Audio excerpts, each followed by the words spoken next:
tous. Je suis ravie d'ouvrir cette première session du week-end sur Spot Pharma et on va démarrer cette première session avec deux pharmaciens.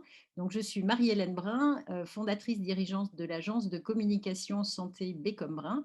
Et donc, nous sommes aux côtés de la SFSPO dans l'organisation du congrès Spot. Donc, j'ai le plaisir d'accueillir Julie Heredia et également Leila Chawachi, qui sont toutes les deux pharmaciens addictovigilants à l'hôpital Fernand Vidal à l'AP-HP. Et je voudrais juste démarrer avec un petit mot pour Leïla. Merci beaucoup de ta fidélité. On s'est rencontrés il y a quelques temps sur Spot Pharma. Tu étais encore étudiante et je suis ravie de voir tout ce que tu as parcouru jusqu'à aujourd'hui. Donc, je te laisse la parole avec Julie et merci beaucoup en tout cas pour cette très, très belle session qui va être extrêmement intéressante. C'est à vous, mesdames. Merci Marie-Hélène pour l'invitation également. Oui, donc je m'appelle Leïla Chawachi, je suis pharmacien au centre d'addictovigilance de Paris avec ma collègue Julie Heredia. Donc on va vous présenter ce travail une enquête qu'on a menée au sein des pharmacies d'officine pour essayer de créer une addictovigilance plus proche de la ville. Et donc, ma collègue Julie se chargera dans un second temps de lancer le débat sur cette problématique.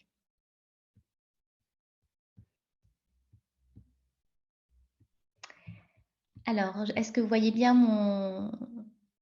Oui, c'est parfait, Leïla. C'est Très parfait. bien. Donc, pour cette table ronde, la table ronde, elle est consacrée aux ordonnances suspectes, mésusages et médicaments psychoactifs. Le gardien du poison est aussi un acteur de vigilance. Donc, c'est ce qu'on va essayer de discuter ensemble aujourd'hui. Alors déjà, pour vous expliquer la genèse de cette enquête, de cette problématique, donc tout a commencé avec une première enquête qui s'appelle l'enquête Covidofi. Vous en avez peut-être entendu parler. En tout cas, on a eu l'occasion d'en présenter les résultats au dernier congrès Spot Pharma. Donc, Covidofi, qu'est-ce que c'est? C'est une enquête officinale du Centre d'addictovigilance de Paris sur l'accompagnement des patients sous traitement psychoactif ou pharmacodépendant pendant l'état d'urgence sanitaire.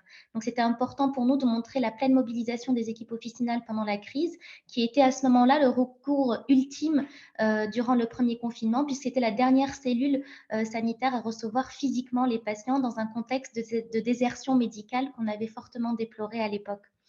Donc, les résultats, ils ont été sans appel. Effectivement, cette pleine mobilisation, mais aussi l'état d'urgence a été le révélateur de l'importance de cette double casquette qu'a le pharmacien, qui est la seule à avoir. Donc, une casquette à la fois de conseil et de gardien du poison. Et ça, en matière de pharmacodépendance, vous le verrez, même si vous le comprenez par avance, c'est extrêmement précieux. Mais pas que, puisque les résultats de l'enquête ont aussi permis de mettre en évidence que l'état d'urgence a agi comme un catalyseur pour renforcer les liens. Alors, renforcer les liens aussi bien avec la patientèle, notamment avec le renouvellement dérogatoire des ordonnances expirées, les conseils personnalisés qui avaient été donnés pendant l'état d'urgence sanitaire, mais aussi, et c'est là-dessus que je vais attirer votre attention, il y a un renforcement de la coopération interprofessionnelle à la fois avec des médecins généralistes, par exemple, toujours dans le cadre de ces renouvellements d'ordonnances, donc avec plus de 60% des répondants qui nous ont dit qu'ils avaient réellement réussi à créer un lien direct avec ces médecins, et aussi des liens avec les structures de prise en charge des addictions. Ça concernait 10% des répondants. Alors évidemment, le taux a été facilité par les nouveaux canaux de communication qui ont vu le jour à ce moment-là, donc WhatsApp, Facebook, etc. Et puis plus tard, des applications qui étaient plus sécurisées et qui garantissaient davantage le secret professionnel. Et nous, forcément, la question qu'on a voulu se poser à ce moment-là, c'est qu'est-ce qu'il en est du lien avec la dictovigilance, qui pour nous est crucial. Alors, on ne va pas avoir de pudeur, on va vous dire notre très mauvais score. Donc, pour les confidences Covidofi, il y avait seulement 6 répondants sur plus de 200 réponses qui avaient déclaré avoir renforcé leur lien avec la dictovigilance pendant l'état d'urgence sanitaire. Alors, évidemment, on peut comprendre que c'était en lien aussi avec la surmobilisation des professionnels et des pharmaciens d'officine qui étaient sur tous les fronts pendant cette crise. Mais en réalité, ils ont été plutôt durs avec eux-mêmes, puisqu'en répondant à cette enquête, quelque part, ils ont été la vitrine nécessaire pour la dictovigilance et ils ont renforcé à 100% en réalité leur lien avec la dictovigilance. Mais on va retenir quand même une remarque qu'ils nous ont faite et qui n'est pas tombée dans l'oreille de sourds. c'est que l'addictovigilance était considérée comme trop hospitalo-centrée et très organisée en local. Donc, partant de ce constat, on s'est dit qu'il fallait absolument qu'on puisse renforcer nos liens hors les murs, casser les murs et renforcer le lien ville-hôpital et surtout la remontée des signaux. Alors, pour ça, on a eu l'idée à la fois d'identifier les besoins pour comprendre qu'est-ce qu'on peut vous apporter concrètement, du coup de pouvoir promouvoir nos missions en reflet avec vos besoins et pourquoi pas s'orienter vers l'élaboration d'un nouvel outil commun qui nous permettrait de communiquer ensemble plus facilement comme on a pu le voir pendant la crise sanitaire. Et donc, c'est de là qu'est née cette nouvelle enquête officinale qui s'appelle Pour une addictovigilance plus proche de vous. Alors, la forme de cette enquête, ça a été un questionnaire en ligne qui a été à destination des équipes officinales, donc pharmaciens, préparateurs, étudiants, etc. Ça a été relayé par l'agence de communication santé BCB sous forme de newsletter à une large mailing list et par nos différents partenaires, donc la SFSPO, Défi Médoc, Pharmadict, Pharmaradio, le flyer des pharmaciens, les facultés de pharmacie, etc. Et nous, bien sûr, on les a partagés sur nos réseaux sociaux, que ce soit Twitter ou LinkedIn, pour amplifier les réponses. Ça a duré 3 mois pour la collecte, entre le mois de mars et le mois de mai 2022. Et l'objectif, il était double. C'est à la fois de dresser un état des lieux de la culture du signalement d'addictovigilance au comptoir, et en même temps de co-construire ce projet au stade fœtal de l'outil commun pour renforcer le lien officine-centre d'addictovigilance. Alors, une petite parenthèse pour vous dire que ce questionnaire avait aussi une valeur entre guillemets de formation, sans aller trop loin, c'est peut-être le terme est trop fort, mais en tout cas de sensibilisation, puisqu'on l'a rédigé et on l'a pensé en miroir, c'est-à-dire que le questionnaire, pendant que vous le remplissez, par la même occasion, il permettait de mieux connaître nos missions du centre d'addictovigilance et d'entrevoir quelque part l'intérêt que nous avons à travailler mutuellement.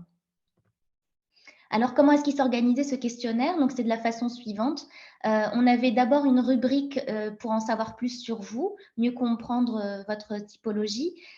Et ensuite, on passait au volet des vigilances. Donc, on avait à la fois les vigilances sur ordonnance, mais justement, on voulait dépasser l'ordonnance, puisque c'est souvent à cette vigilance qu'est rapporté le pharmacien d'officine, pour aller jusqu'à la vigilance au comptoir de façon plus globale, la vigilance sur enquête que promeut la dictovigilance et la vigilance par le suivi de l'actualité, tout simplement, vers, au final, cette fameuse création de l'outil 2.0. Alors, qu'est-ce que révèlent ces résultats d'enquête? On va commencer déjà par la description de l'échantillon. On a eu 344 répondants sur les 3 mois. Vous le voyez, ça se répartit assez bien sur l'ensemble du territoire national, donc avec une plus grande participation en Île-de-France, Grand Est, Pays de la Loire, Nouvelle-Aquitaine, Auvergne-Rhône-Alpes et l'Occitanie. On a pu avoir à la fois des pharmacies qui avaient une typologie urbaine et d'autres qui étaient davantage en zone rurale ou semi-rurale. Et pour les participants, c'était essentiellement des pharmaciens, mais également, comme je vous le disais tout à l'heure, à plus faible proportion, des étudiants ou des préparateurs. Et ce qui nous a aussi fait plaisir, c'est qu'on a vu que finalement, les problématiques d'addictovigilance concernent tout le monde, puisque quand vous voyez les tranches d'âge, on a réellement balayé la plupart des tranches d'âge en sachant que les plus représentées sont à la fois les plus jeunes et les plus âgés. Donc, on était content de voir que ça mobilisait autant tout le monde et à tous les âges. Donc, pour l'addictovigilance sur ordonnance, donc la première question qui a été posée, c'est est-ce que vous en identifiez? Donc, on soupçonnait bien qu'on allait tomber sur 91% des pharmaciens qui disent que, bien sûr, ils détectent des ordonnances au comptoir, des ordonnances frauduleuses ou suspectes, c'est-à-dire de complaisance, par exemple, qui feraient l'objet d'un trafic médical.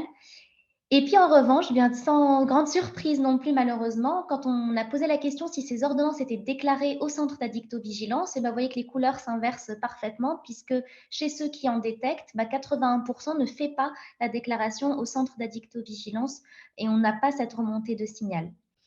Alors, on pourrait se dire, bon, ben, peut-être que ceux qui déclarent systématiquement. Et là encore, malheureusement, ça n'est pas le cas, puisque dans la majorité des cas, même chez ceux qui déclarent, elle va se faire de façon occasionnelle. Et puis après, donc il y a quand même une bonne partie qui va le faire de façon régulière et 15% de façon systématique, sans regard de la fréquence avec lesquelles les personnes étaient exposées à ces ordonnances suspectes. Dans tous les cas, qu'ils avaient beaucoup d'ordonnances ou peu d'ordonnances, on retrouvait les mêmes schémas. Donc, ce n'est pas forcément une gestion d'une affluence d'ordonnances suspectes, c'est vraiment un réflexe que certains ont et que d'autres n'ont pas forcément développé. Alors pour les déclarer, il y a différents canaux à travers lesquels ces déclarations sont faites. Donc par courrier, puisque nous avons une enquête aux IAP, nous aurons l'occasion d'en parler tout à l'heure, qui permet la remontée des signaux de ces ordonnances suspectes indicatrices d'abus possibles. Mais elles sont également déclarées donc essentiellement par mail, par les appels, d'une déclaration en ligne sur le portail des vigilances et par fax. Là, c'était pour vous dire que dans 80% des cas, il y avait le même canal qui était utilisé par le pharmacien et dans plus de dans 20% des cas, c'était plus de deux canaux qui étaient utilisés et ça montre aussi l'importance de ne pas vouloir toujours faire un outil unique et de garder les autres canaux de communication qui peuvent s'adapter aussi au terrain. Quand on a le temps, on fait une déclaration en ligne. Quand on n'a pas le temps, un appel suffit, un mail suffit. Et c'est pour vous montrer que ça n'est pas forcément chronophage selon l'outil que vous allez utiliser. Alors, on pourrait se poser légitimement la question de pourquoi ne pas déclarer dans ce cas si c'est si simple. Et effectivement, ce qui ressort des données, c'est que donc vous voyez en vert, c'est les items qui ressortent majoritairement. Donc, soit le pharmacien ne connaissait pas le centre d'addictovigilance tout court, il ignorait carrément notre existence, soit il ne savait pas que ça relevait de nos missions de gérer les ordonnances frauduleuses. Donc là, on est à plus de 60% des cas. Et puis après, pour un pharmacien sur 5, soit il considère que la procédure de déclaration est complexe, peut-être l'imagine-t-il aussi, puisqu'en réalité, elle est, pour les ordonnances suspectes, elle est vraiment très facile. Un simple mail, un fax suffit, et puis on se charge du reste. Il considère parfois qu'elle est chronophage, et donc pareil, c'est autant d'idées reçues qu'il faut qu'on déconstruise ensemble. Bien sûr, sans surprise, ils ont été très rares à ne pas comprendre ou à ne pas voir l'intérêt de faire une telle démarche, mais même à ce moment-là, je pense qu'on pourrait être autocritique également et se demander pourquoi est-ce que des personnes n'en voient pas l'intérêt et peut-être parce qu'ils estiment qu'il n'y a pas suffisamment de retour sur ce qu'ils font comme remontée de signaux, ce qui peut être extrêmement frustrant quand on est un acteur de terrain. Et puis, il y avait 10% de autres. Alors, autres, quand on regarde d'un peu plus près, on se rend compte que bien sûr, ils déclarent. Ils ne déclarent pas forcément au centre d'addictovigilance parce qu'ils n'en connaissent pas l'existence ou l'émission, mais en revanche, bien sûr que des déclarations sont faites à d'autres instances. C'était donc 59% de ces cas autres. Et puis après, on avait vraiment 41% qui ne faisaient absolument aucune déclaration. Alors, on va essayer de décortiquer l'un et l'autre, les fameuses autres déclarations et les pharmacies qui n'en font absolument aucune. Donc, dans la partie verte, c'est celles qui font les autres déclarations. On voit qu'il y a des déclarations entre guillemets, on va les appeler verticales, et des déclarations horizontales. Donc, dans verticales, c'est la plupart des cas, 64% de ces déclarations, avec une bonne moitié qui va donc aux autorités sanitaires. Donc, j'ai regroupé dans autorités sanitaires l'ARS, le Conseil de l'ordre, la CPM et le syndicat pour qu'on ait une vision un peu plus globale. Et 8% qui font remonter aux autorités judiciaires, donc police, gendarmerie, dans le cadre des ordonnances frauduleuses. Après, en parallèle, nous avons également des déclarations horizontales où là, la gestion du problème est gérée plutôt entre médecins, entre confrères pharmaciens pour coordonner la réaction à avoir ou l'attitude à adopter. Donc ça, c'est dans un premier temps. Si on regarde maintenant ce qui se passe du côté de ceux qui ne déclarent pas, ce qui revient, c'était le manque de moyens techniques et humains, donc le sous-effectif revenait souvent, l'absence d'outils, la multiplication des circuits à ne plus savoir quoi en faire, la peur de déclarer. Donc la peur de déclarer, c'est quelque chose qui revenait tout de même assez souvent avec l'idée qu'on pourrait se mettre le médecin à dos, on pourrait quand il s'agit d'une ordonnance de complaisance, on pourrait se mettre le patient à dos, on ne veut pas nuire aux patients, donc on ne comprend pas, on est tenu par notre secret aussi médical, quelle est la limite de ce secret médical, etc. Donc des questions qui sont tout à fait pertinentes, mais qui effectivement, en ce qui concerne l'addictovigilance, ne devrait pas être source d'angoisse puisque nous faisons des déclarations anonymes et strictement à visée de santé publique. Donc nous, il n'y a rien qui va s'enclencher, si ce n'est une enquête de santé publique pour permettre d'actualiser les données sur le trafic et de permettre de sensibiliser davantage les professionnels et les personnes en charge des personnes qui rencontrent des problématiques addictologiques. Donc cette peur, je peux tout à fait la comprendre en ce qui concerne signaler aux autorités judiciaires, mais vraiment, il n'y a aucun problème en ce qui concerne le centre d'addictovigilance. Ensuite, on nous a rapporté le fait qu'il y avait parfois des difficultés à identifier les ordonnances suspectes. Alors, non pas que cette personne, que c'était une personne, elle l'a très bien expliqué dans dans ses résultats. Non pas qu'elle ne sache pas reconnaître une ordonnance frauduleuse, une ordonnance sécurisée qui serait falsifiée, etc. Ça, elle sait parfaitement le faire. Mais elle dit que ce qui est compliqué pour elle, c'est que lorsqu'elle a une ordonnance qu'elle estime suspecte ou en tout cas à risque de pharmacodépendance, elle ne sait pas faire la part entre est-ce qu'elle serait effectivement frauduleuse, fausse, est-ce que c'est une vraie ordonnance que le médecin du coup a choisi de prescrire en accord avec le médecin, avec le patient, est-ce que le patient a tout simplement une pharmacodépendance qui nécessite ce soin et donc elle n'active pas forcément systématiquement ce levier parce qu'une ordonnance, quand bien même elle dépasserait les doses de l'AMM parce qu'il y a cet effet de tolérance chez les pharmacodépendants, et ben, ça ne signifie pas forcément que c'est une ordonnance de complaisance. Ça peut être également tout simplement une bonne prise en charge du patient, même si c'est au-delà des doses indiquées, puisqu'on essaye de lui trouver la dose efficace compte tenu du phénomène de tolérance qu'il observe. Donc en fait, la question était beaucoup plus profonde finalement que la simple identification, comme identifier un billet de banque et identifier une fausse ordonnance. Il y a l'ordonnance suspecte qui ne contenait pas de médicaments psychoactifs, donc elle ne nous était pas remontée. Pour ces ordonnances suspectes, avant, il y avait un projet qui s'appelait le projet Mésange qui permettait de récupérer les ordonnances frauduleuses de médicaments non psychoactifs. Depuis, malheureusement, le projet ne s'est pas poursuivi, mais sachez que dans l'enquête aux IAP, vous pouvez tout à fait communiquer ces ordonnances-là puisqu'on les transmet également aux autorités sanitaires. On fera ce relais. Et puis, parfois, la mission n'était tout simplement pas intégrée dans la pratique officinale, c'est-à-dire que concrètement, la personne nous dit « je n'y pense pas ». Ça ne fait pas partie de mes missions de routine, je n'y pense pas, je n'y avais pas pensé. Alors ça, c'était pour le volet ordonnance, c'est celui finalement qu'on connaît le mieux. Et là, si on va sur le volet vigilance au comptoir, je vous montre la question qui a été posée pour que vous compreniez comment est-ce qu'on est parti sonder un petit peu les problématiques de pharmacodépendance. Donc, parmi ces items, il fallait cocher ceux pour lesquels les professionnels étaient confrontés, 3 situations maximum pour permettre ce travail de tri. Donc, soit la connaissance d'une pharmacodépendance caractérisée chez un patient, ou plusieurs patients avec une confidence qui vous a été faite au comptoir ou une demande d'orientation addictologique. Ça peut être tout simplement les demandes de dépannage répétées de médicaments psychoactifs qui vous laissent supposer qu'il y a un abus ou une dépendance. Un nomadisme médical ou pharmaceutique que vous avez objectivé dans le dossier pharmaceutique, par exemple. Une augmentation inhabituelle du volume de vente de médicaments en vente libre, parce que j'insiste beaucoup là-dessus, vous êtes absolument notre seul regard sur les médicaments en vente libre. Donc, soit les patients se les autoprescrivent ou de toute façon, vous en êtes entre guillemets les prescripteurs. Et donc, c'est très important votre regard sur ces médicaments qui potentiellement ont un potentiel d'abus et de dépendance. Vous avez également la possibilité d'être témoin ou d'avoir connaissance d'un trafic, donc pour certaines pharmacies qui se situent dans des quartiers qui sont très sujets à ce type d'activité illégale. La connaissance de la vente en ligne, par exemple, d'un médicament psychoactif contrefait, comme l'Oltram qui est en circulation. Et puis, bien sûr, la possibilité de dire qu'on n'a jamais été confronté à ce type de situation. Alors, qu'est-ce qu'il en ressort? C'est que pour ces suspicions, il y avait 99% des pharmaciens qui ont déjà été confrontés à au moins une de ces situations au comptoir. Donc, ils ne sont que 1% à ne jamais y avoir été confrontés. Et ce qui revient le plus souvent, évidemment, sans grande surprise, c'est le nomadisme médical et pharmaceutique constaté. La demande de dépannage, c'est les comportements de recherche, quelque part, qui sont indicateurs d'un abus possible. Et ensuite vient tout de suite, quelque part, la casquette du conseil avec cette connaissance d'une pharmacodépendance caractérisée par les confidences, par la demande d'orientation. Et c'est vraiment en dernier lieu qu'arrive l'augmentation habituelle des volumes de vente, le témoignage d'un trafic ou la connaissance de la vente en ligne d'un médicament.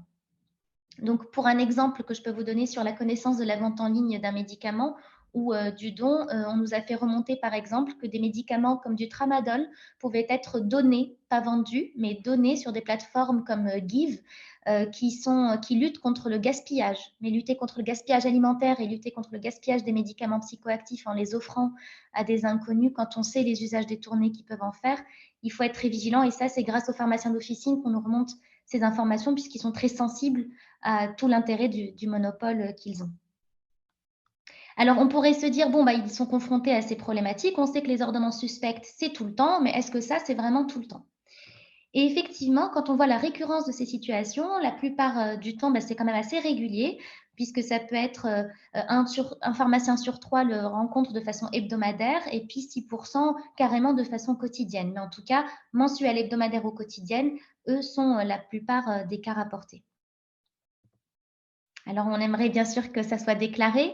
Il n'en est rien puisque dans 89% des cas, lorsque ces situations sont observées, elles ne sont pas déclarées.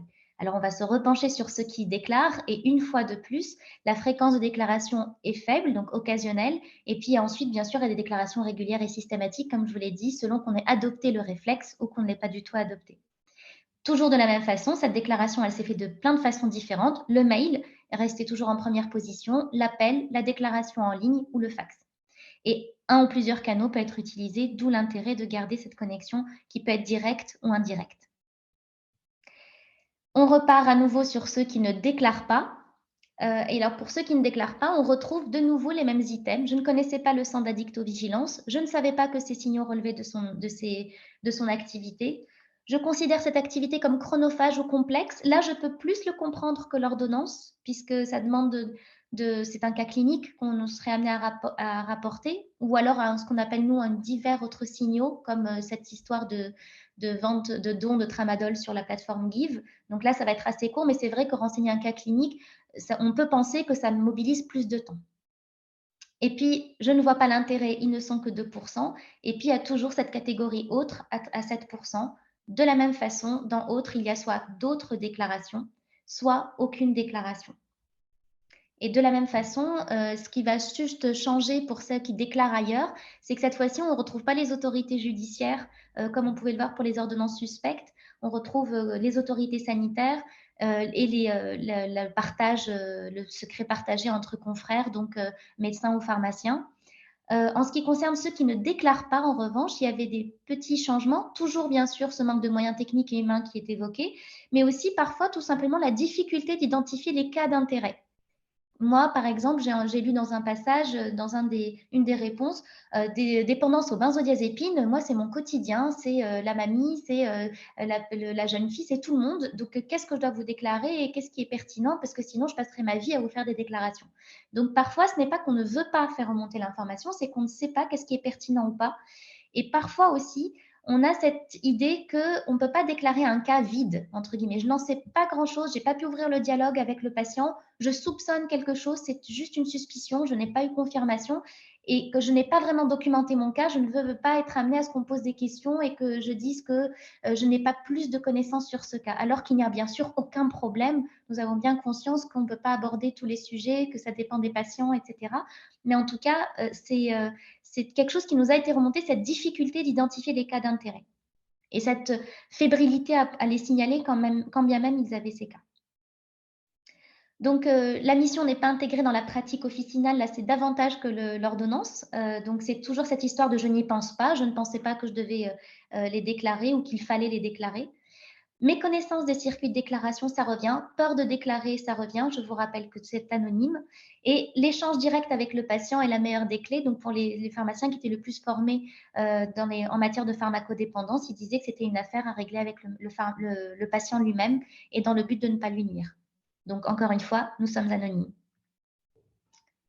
Donc, on a fait un tour d'horizon des ordonnances et des situations indicatrices d'abus possibles au comptoir. Et maintenant, on va regarder qu'est-ce qui se passe du côté des enquêtes. Alors, très brièvement, pour le rappel, donc l'enquête aux IAP, c'est une enquête qu'on fait au Centre d'addictovigilance de Paris pour vous expliquer pourquoi est-ce qu'on fait des enquêtes annuelles. Donc, nous, on a des notifications comme la pharmacovigilance, sauf que si on se contentait de ça pour observer les usages de substances et les complications liées à leur usage et leur potentiel d'accroche, on verrait que le sommet de l'iceberg. C'est la raison pour laquelle on a besoin d'avoir des outils, puisque comme la plupart du temps, ces activités sont soit illégales ou voire clandestines quand on tombe carrément dans le trafic. Donc, c'est important pour nous d'avoir des outils. Donc, les outils, en fait, sont des enquêtes annuelles qui nous permettent d'avoir une meilleure vision de cette problématique. Donc, par exemple, Oppidum, ça va être en structure de prise en charge des addictions. Assos et OSIAP, ça va être avec les pharmaciens d'officine pour voir qu'est-ce qui se passe du côté des ordonnances, les ordonnances falsifiées pour OSIAP, les ordonnances vraies pour Assos, mais qui permettent de vérifier que les recommandations pour les antalgiques sur ordonnance sécurisée soient respectées. Et puis ensuite, des enquêtes comme DRAME pour les décès avec les experts toxicologues et soumission chimique sur l'usage criminel des drogues pour savoir si en plus ces médicaments sont utilisés dans le cadre criminel ou délictuel. Donc, ça nous permet de faire nos rapports d'expertise, mais nous, on va s'intéresser aux IAP qui vous concernent directement. Alors, OSIAP, qu'est-ce que c'est? C'est une enquête sur les ordonnances suspectes, indicateurs d'abus possibles. Elle se fait auprès du réseau de pharmacie Sentinelle et elle a pour objectif de dresser le palmarès des médicaments les plus mentionnés sur les ordonnances frauduleuses, celles qu'on essaye de se procurer par voie d'ordonnance frauduleuse. Et donc, il y a 2 périodes de recueil pendant l'année, tous les ans, au mois de mai et au mois de novembre, sur une période de 1 mois. Et les pharmaciens Sentinelles qui adhèrent à notre réseau sont sollicités par courrier. Et puis, on essaye, dans la mesure du possible, d'en faire le relais avec les ARS. Le but, c'est que voilà, on puisse faire un rapport actualisé. C'est le CIP de Toulouse qui est en charge du rapport national sur les ordonnances suspectes. Nous, on va gérer plutôt la partie Île-de-France et Centre-Val de Loire. Et en fait, Toulouse va rendre un rapport tous les ans, actualiser des données pour qu'on puisse apprécier l'évolution des tendances, notamment en termes d'usage. Là, vous voyez par exemple que la prégabaline est arrivée en chef de file et c'est aussi en grande partie grâce aux officinaux qu'on a ces informations. Alors sur les enquêtes, est-ce qu'ils répondent ou pas, notre réseau? Donc la participation, donc là, on a posé la question à des pharmaciens sans savoir s'ils intégraient ou pas le réseau d'addictovigilance. Donc la plupart ne participaient pas. Et pour ceux qui participaient, ils participaient de façon occasionnelle ou alors quand ils participent tous les ans, c'est une session plutôt que les deux. Donc, il y a qui est choisi, c'est 15% des pharmaciens qui participent à l'enquête qui le font à la fois au mois de mai et au mois de novembre. Et de la même façon, donc dans la procédure de cette enquête, il est prévu que la réponse soit faite par courrier via une enveloppe T qu'on vous a envoyée. Et c'est effectivement ce mode de recueil qui marche le mieux. Ensuite arrive le mail, le fax. Et encore une fois, vous voyez qu'il y a toujours un intérêt à garder une multiplicité des canaux pour qui soit le plus arrangeant pour le pharmacien en exercice. Alors, pourquoi est-ce que les personnes n'ont pas participé? Donc là, c'est de notre côté qu'il faut regarder. Donc, j'ignorais qu'il existait des enquêtes annuelles d'addictovigilance à destination des pharmaciens d'officine. Je n'ai jamais été sollicitée dans le cadre des enquêtes d'addictovigilance. Je ne suis pas membre du réseau de pharmaciens sentinelles du centre d'addictovigilance. Donc là, ça veut dire qu'on a tout un volet de communication, de diffusion, d'amélioration de l'état de connaissance de notre côté à déployer parce que c'est quand même dommage qu'il y ait si peu de gens qui savent que cette enquête existe. Et puis de l'autre côté, ils disent qu'ils considèrent que le protocole est complexe. À mon avis, c'est encore une fois pour les ordonnances, c'est vraiment pas complexe. C'est vraiment juste scanner les ordonnances, les envoyer on a déjà les informations sur l'ordonnance elle-même. Donc, à mon avis, c'est plus lié à un a priori sur le protocole complexe ou chronophage. Après, venez toujours, je ne vois pas l'intérêt d'une telle démarche, sans doute parce qu'il n'y a pas suffisamment de redescente des informations. L'action n'est pas rémunérée, ça c'était beaucoup moins important. Et puis, pas d'ordonnance suspecte présentée au comptoir au moment de la période d'enquête. Donc, je ne vous envoie pas, puisque en fait, l'enquête se passe en mai et en novembre et que je n'avais pas d'ordonnance. Alors, sachez que vous pouvez continuer à envoyer les ordonnances puisqu'on récupère les ordonnances hors période d'enquête également. Et quand bien même pendant la période OSIAP, vous n'auriez pas eu d'ordonnance suspecte, répondre à l'enquête, même vide, c'est une participation. Donc, il ne faut pas hésiter à nous renvoyer les feuilles vides, tout simplement. Donc, l'enquête s'est faite et on passe à l'addictovigilance par le suivi de l'actualité, tout simplement. Et là, on voit que l'échantillon se scinde en deux. La moitié qui suivent l'actualité concernant les problématiques addictologiques, quand je dis addictovigilance, et 50 qui ne suivent pas ces actualités. Donc, quand on regarde de plus près par quel canal est-ce que les personnes qui suivent cette actualité la suivent, on voit que ce qui arrive en premier lieu, contrairement à ce qu'on pourrait encore penser, on a entendu plein de fois quand on essaie de diffuser de l'information que de toute façon, les courriers officiels, plus personne ne les lisait, etc. Donc, ce n'est pas du tout, en tout cas, ce qui est remonté dans nos données d'enquête, puisque ce qui arrive en chef de file, ça va être les bulletins d'information institutionnels, le CNOP, la NSM, l'ARS, les médias spécialisés comme les revues pharmaceutiques, les radios spécialisées comme Pharma Radio, les newsletters, bien sûr, d'addictovigilance, puisque vous avez quand même des membres de notre réseau qui étaient présents. La littérature scientifique, donc les pharmaciens d'officine, évidemment, consultent également la littérature scientifique. Les réseaux sociaux arrivent déjà dans le top 5. Et puis après, on rentre dans les réseaux professionnels, etc. et des groupes de travail où là, c'est beaucoup plus anecdotique et c'est dans le cadre de CPTS. Donc, sur ces différents canaux, donc parmi ceux qui déclarent, on a posé la question s'ils savaient, pardon, pas ceux qui déclarent, ceux qui s'informent sur l'addictovigilance, on leur a posé la question s'ils savaient que le centre d'addictovigilance était un centre d'information aussi, pas uniquement un centre de déclaration. Parce que sachez que I de CIP veut dire information. On est le centre d'évaluation et d'information sur la pharmacodépendance et addictovigilance. On fait les deux. Et donc, il n'était que 37% à nous dire qu'ils étaient au courant qu'on avait cette valence d'information également. Et alors, c'est dommage puisque quand une personne sait qu'on est un centre d'information, c'est 1 sur 3 qui prend contact avec nous. Donc, c'est que c'est utile dans leur activité. Donc, c'est un bénéfice qu'on n'a pas lorsqu'on n'est pas au courant que ça fait partie de nos missions de routine, hein. C'est vraiment notre travail de vous informer et d'être au plus près de vous. Alors, on a fini par poser la question sur ce nouvel outil. Comme un système de vote, on a demandé aux répondants s'ils pensaient qu'un outil d'addictovigilance tout en un, alors on parle bien de l'addictovigilance tout en un, hein, pas d'un canal commun avec l'ensemble des signaux, je parle vraiment de l'addictovigilance, le signalement anonyme des ordonnances, des situations indicatrices d'abus possibles au comptoir, des divers autres signaux dont je vous parlais, etc., etc. Donc, est-ce que vous pensez que c'est un outil d'addictovigilance tout en un serait plus adapté à la veille en officine? Ils étaient presque à l'unanimité à dire que oui. Pareil sur le fait que si un outil tout en un était mis à leur disposition, est-ce qu'ils seraient prêts à l'adopter? À l'unanimité, ils étaient d'accord pour l'adopter et ils étaient à l'unanimité également d'accord pour faire des signalements plus régulièrement si un outil était mis à leur disposition qui soit plus compatible avec les obligations du comptoir.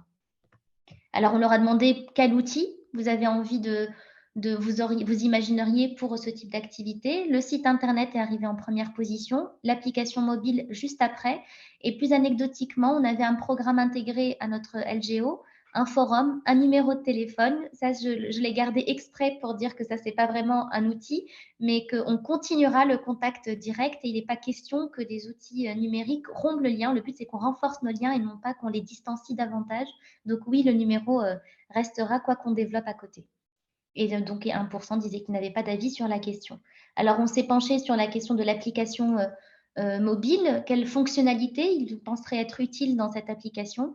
Ce qui est ressorti majoritairement, donc c'est une connexion à un appareil photo ou un scanner pour prendre des captures instantanées des ordonnances suspectes et les transférer en temps réel. L'inclusion d'un formulaire rapide de déclaration, puisqu'on avait entendu un certain nombre de reproches sur les formulaires existants et notamment celui du portail. Donc, un formulaire clair, rapide et adapté à l'exercice du comptoir, justement, qu'il n'y ait pas cette phobie de ne pas en savoir assez pour pouvoir répondre à une question ou de savoir quoi chercher comme information pour pouvoir y répondre. Et ensuite, donc ça, c'est le volet remontée d'informations. Et là, vous voyez, il cherche aussi une redescente d'informations. C'est pour ça que j'ai fait ce petit cercle sur l'application. Donc, une fois qu'on vous remonte les ordonnances et qu'on vous remonte les cas cliniques, eh ben, nous avons besoin de recevoir des notifications pour nous tenir informés de l'actualité en addictovigilance. Et on aimerait avoir une bulle de chat pour être en contact direct avec l'addictovigilance si on a des questions s'apparentant à des problématiques d'addictologie. 2% suggèrent d'autres possibilités. Je vous les cite rapidement. Donc, l'intégration, encore une fois, ça revenait souvent, l'intégrer au logiciel LGO pour que ça soit plus pratique pour les officinaux. Certains suggéraient une barre de recherche sur les molécules et les plus impliquées qui requièrent une vigilance particulière en termes d'addiction. Il y en a qui voulaient émettre des alertes fraude aux confrères les plus proches pour qu'ils n'aient pas à les contacter les uns après les autres. Ils voudraient aussi recevoir des alertes d'addictovigilance, mais proposent que ça soit une sorte de cartographie des risques et que les messages qu'ils reçoivent soient spécifiques de chacune de leurs régions.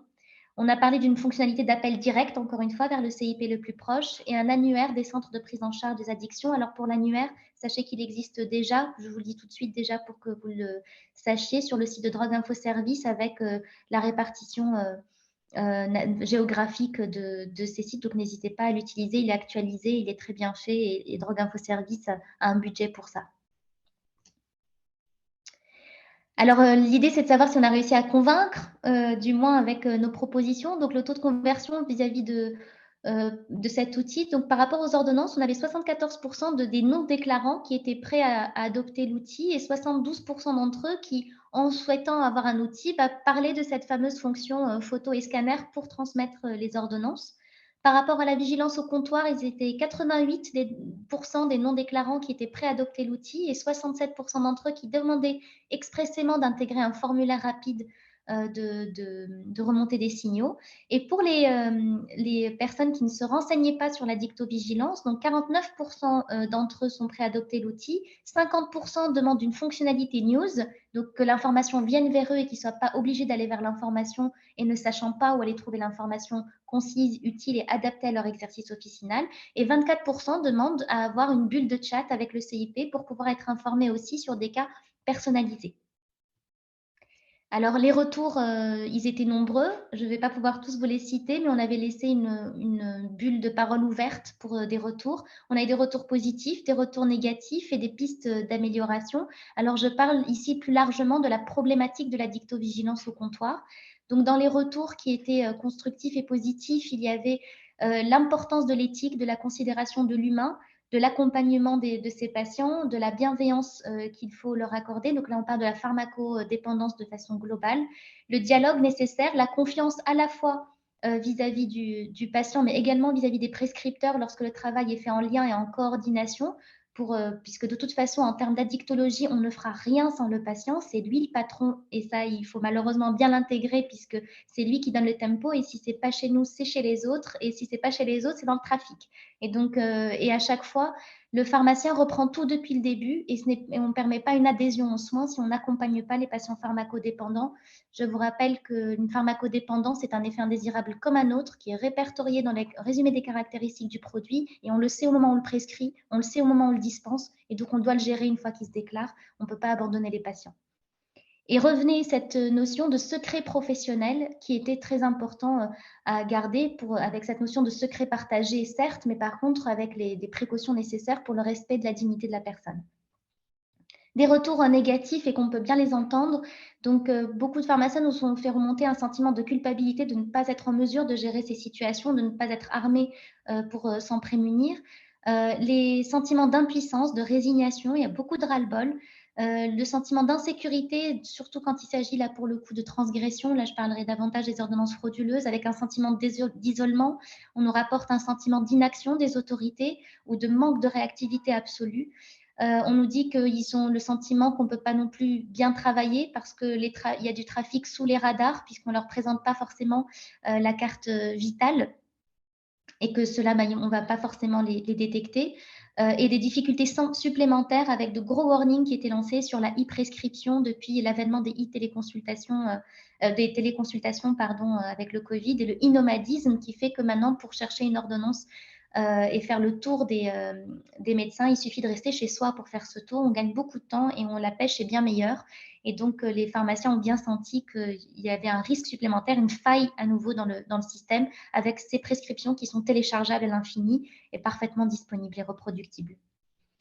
Donc, les pistes d'amélioration dans les grandes lignes, parce qu'on a déjà parlé des outils, c'était plutôt la sensibilisation des équipes officinales, mais surtout des prescripteurs. Et donc, les pharmaciens ont bien raison de le rappeler qu'il faut se sensibiliser les deux parce que c'est un travail d'équipe et que ça ne peut pas être le pharmacien qui gère tout, lui, au comptoir, lorsqu'on lui a transféré l'ordonnance. Ils ont fait pas mal de réflexions sur le fait que parfois, justement, certains prescripteurs pouvaient laisser les problèmes au pharmacien qui devait lui-même gérer tout seul au comptoir et qui avait ce sentiment justement de frustration de d'avoir à gérer les dégâts causés par une prescription qui n'était pas adéquate.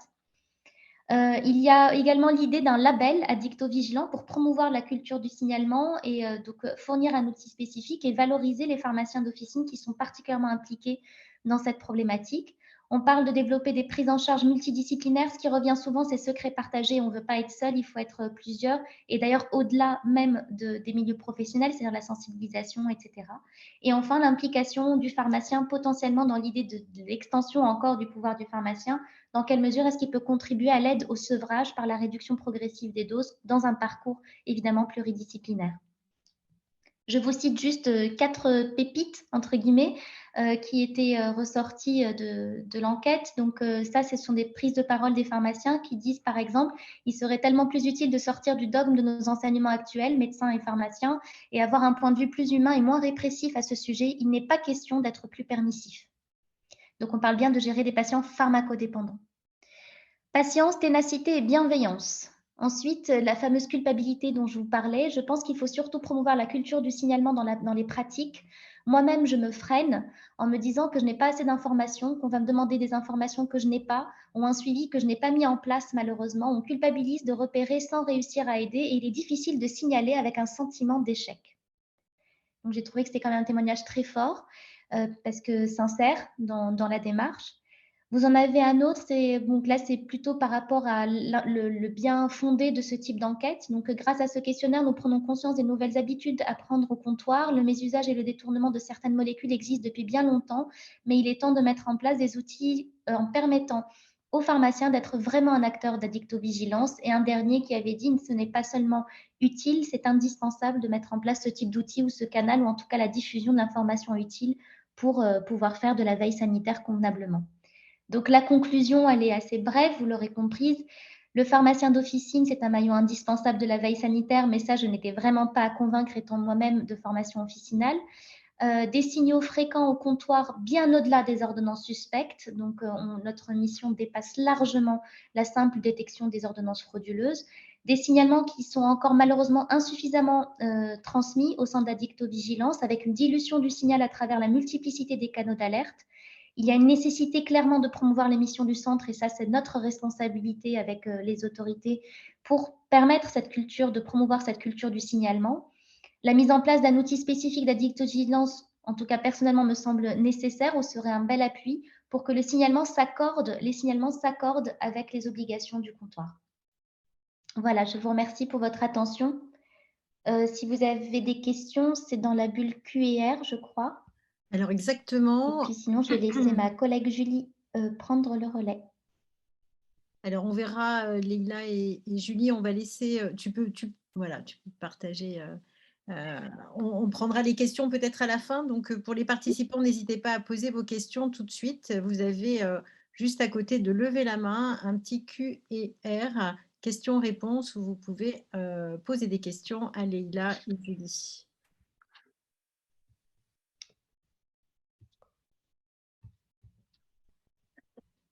Alors Julie, c'est à Julie, je crois. Oui, donc quelques mots avant de vous laisser la parole. Donc, pour resituer, donc, le pharmacien d'officine, on sait tous que c'est un professionnel de santé qui est accessible, avec le fait que les pharmacies soient ouvertes 6 jours sur 7, que le patient puisse vous voir sans rendez-vous. Des pharmacies, il y en a partout en France. Et il y a également ce lien de confiance qui est très important entre le pharmacien, l'équipe officinale et sa patientèle. Et c'est surtout un professionnel de santé qui est aux premières loges. C'est la vitrine sur les comportements indicateurs d'abus possibles. Ça va être le seul à voir les demandes de dépannage, le nomadisme médical, le nomadisme pharmaceutique quand il consulte le dossier pharmaceutique. Il va avoir toutes ces confidences au comptoir que le patient ne va pas forcément faire à son médecin. Et il va être particulièrement attentif aux signaux de détournement de par sa formation. Et en plus, il est régulièrement confronté à ces problématiques d'addictovigilance. Quand on voit les résultats de l'enquête où plus de 90% des équipes officinales sont confrontées à des ordonnances frauduleuses, à des situations d'abus ou de dépendance presque au quotidien. Donc, du gardien du poison vers un acteur de vigilance, la question qu'on vous pose, c'est, selon vous, le pharmacien doit-il intégrer l'addictovigilance au quotidien? Donc, si jamais je prends la parole.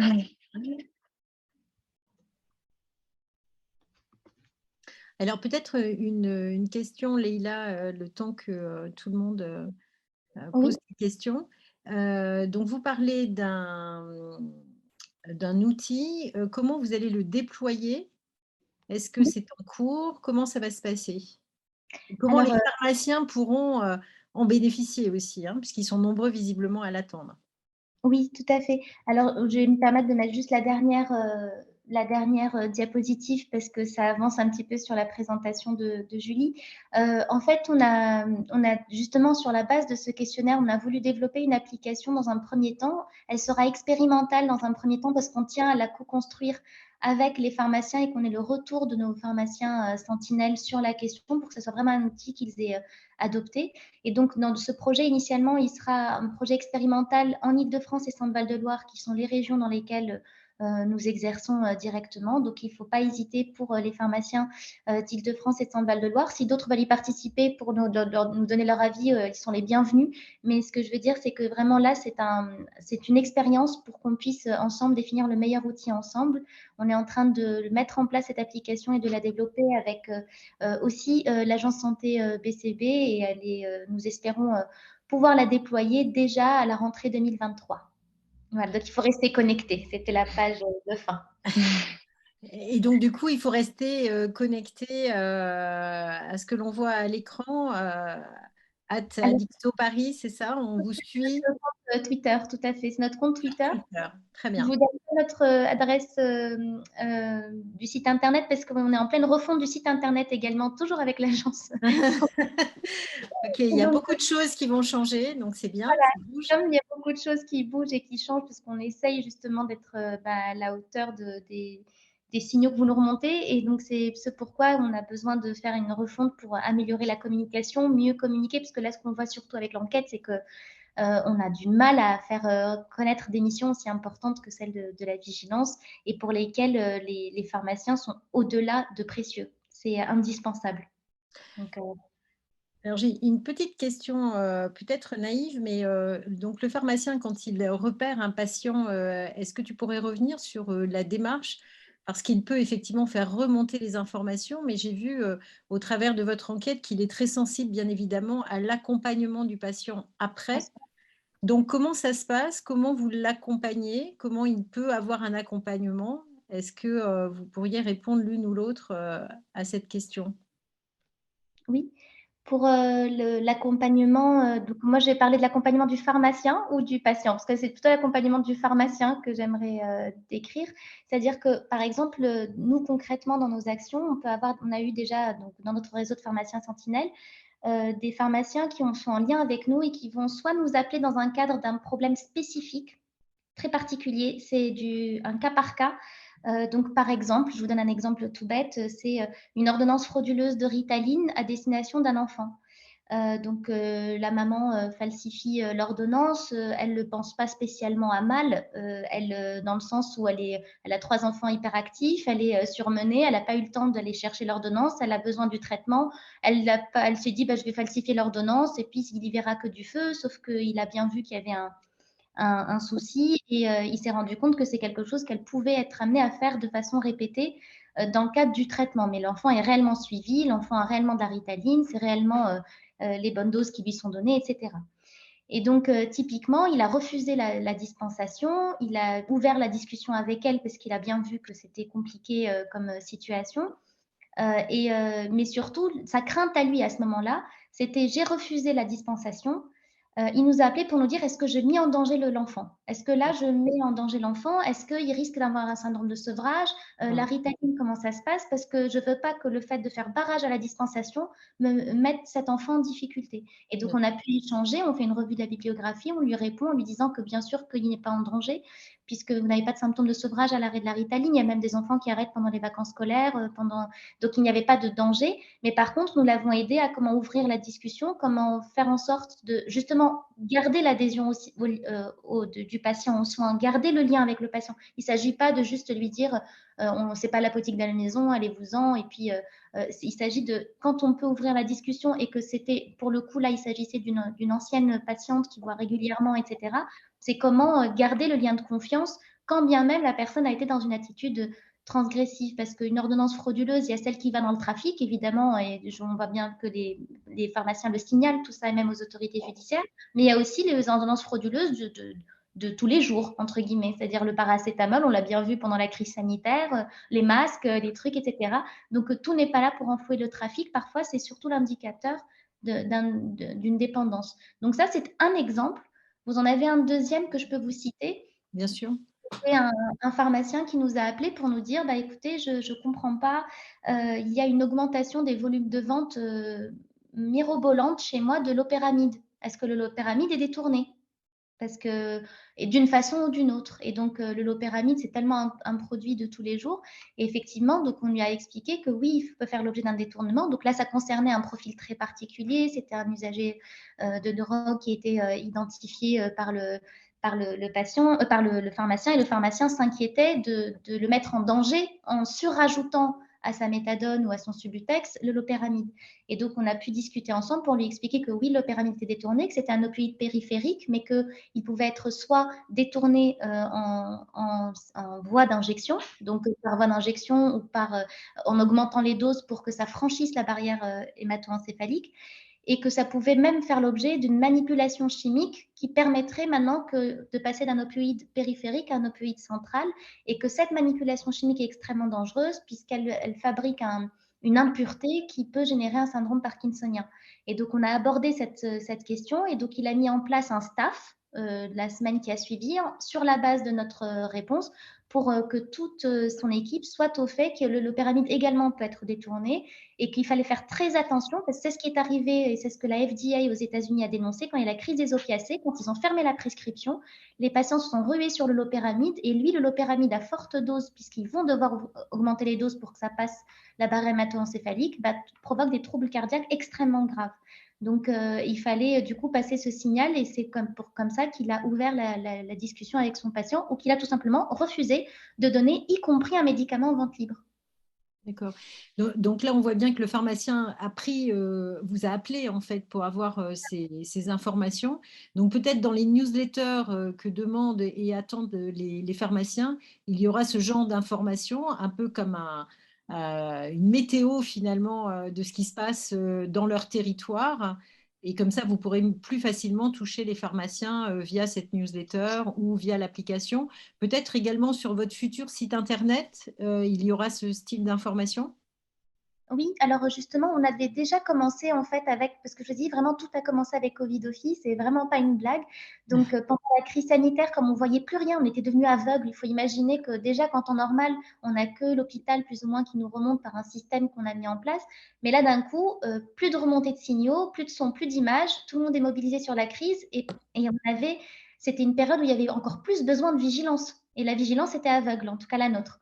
Et donc, c'était extrêmement compliqué. Et là, on a commencé justement à mettre en place, parce qu'on avait bien conscience que le pharmacien d'officine avait pleine vision sur ce qui se passait, à la fois l'enquête et aussi des flash infos pharmaciens dédiés. Et le principe était que ça soit très simple. Le pharmacien était tellement inondé d'informations, surtout pendant la crise sanitaire, qu'on a fait un système avec 2 plaquettes qu'on va maintenant reproduire. Une petite carte rose qui dit en 5 lignes quelle est la situation sur une problématique, et une autre pancarte verte qui est quelle est l'attitude au comptoir.